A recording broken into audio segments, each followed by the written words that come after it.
లోకం దృష్టిలో అంగవైకల్యం అంటే అది ఒక బలహీనత.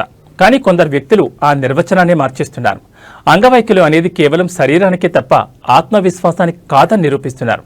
చూడ్డానికి శరీరం సహకరించకపోవచ్చు, కానీ సాధించాలనే సంకల్పం ముందు ఆ ఆటంకాలు తలవంచాల్సిందే.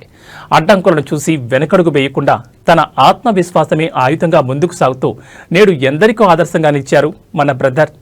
వైకల్యాన్ని శాపంగా కాకుండా ఒక సవాలుగా స్వీకరించి శ్రమనే నమ్ముకున్న ఈయన ప్రయాణం ప్రతి ఒక్కరికి ఒక పాఠం.